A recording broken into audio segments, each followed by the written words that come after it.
Hi friends, welcome to Rekha healthy recipes. So ಎಲ್ಲರೂ ಚೆನ್ನಾಗಿದ್ದೀರಾ ಅಂತ ಅನ್ಕೋತೀನಿ. ಇವತ್ತು ನಾವು ಮುದ್ದೆ ಮಾಡೋದು ಹೇಗೆ ಅಂತ ತಿಳ್ಕೊಳ್ಳೋಣ.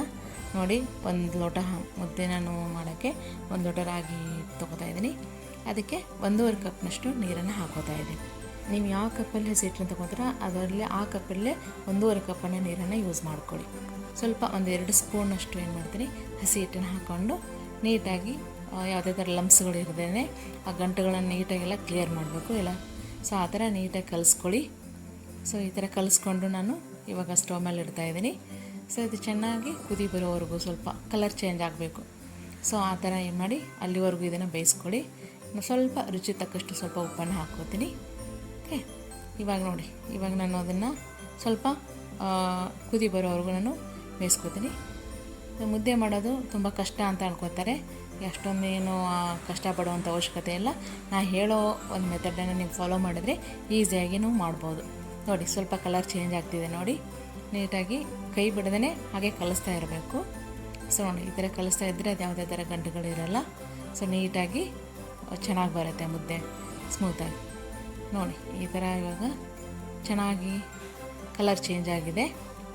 ಸೊ ಇವಾಗ ಏನು ಮಾಡೋಣ ಅಂದರೆ, ಈ ಥರ ಸ್ವಲ್ಪ ಚೇಂಜ್ ಆದಮೇಲೆ ಚೆನ್ನಾಗಿ ಕುದಿ ಬರಬೇಕು. ನೋಡಿ, ಈ ಥರ ಕುದಿ ಬರ್ತಿದೆಯಲ್ಲ. ಇವಾಗ ನಾನು ಹಸಿ ಹಿಟ್ಟನ್ನ ಹಾಕ್ತಾಯಿದ್ದೀನಿ. ಜಸ್ಟ್ ಸ್ಪ್ರೆಡ್ ಮಾಡ್ಕೊಳ್ಳಿ ಅದ್ರ ಮೇಲ್ಗಡೆಗೆ. ಏನು ಟಚ್ ಮಾಡೋಕ್ಕೆ ಹೋಗಬೇಡಿ. ಸ್ವಲ್ಪ ನೀಟಾಗಿ ಸ್ಪ್ರೆಡ್ ಮಾಡ್ಕೊಳ್ಳಿ. ಹಾಗೆ ಸ್ಪ್ರೆಡ್ ಮಾಡಿಕೊಂಡು ಒಂದು 2 ನಿಮಿಷ ಅದನ್ನು 2 ಅಥವಾ 3 ನಿಮಿಷ ಏನು ಮಾಡಿ ಹಾಗೆ ಅದನ್ನು ಸ್ಟೀಮಲ್ಲೇ ಬೇಯಕ್ಕೆ ಬಿಡಿ.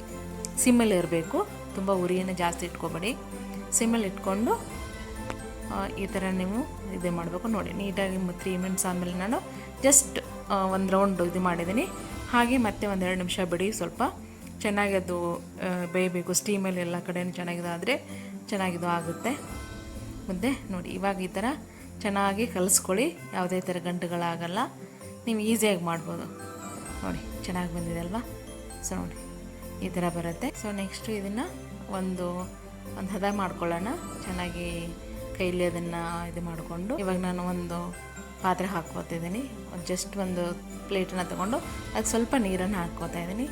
ಹಾಕ್ಕೊಂಡು ನೋಡಿ, ಈ ಥರ ಎಲ್ಲ ರೌಂಡ್ ಮಾಡಿದ್ದೀನಿ ಆಲ್ರೆಡಿ. ಸೊ ನೋಡಿ, ಚೆನ್ನಾಗಿ ಬಂದಿದೆ. ಸೊ ಯಾರು ಬೇಕಾದರೂ ಮಾಡ್ಬೋದು. ಡಯಟ್ ಕೂಡ ತುಂಬ ಹೆಲ್ಪ್ ಇದು, ವೆಯ್ಟ್ ಲಾಸ್ ಕೂಡ ಆಗುತ್ತೆ.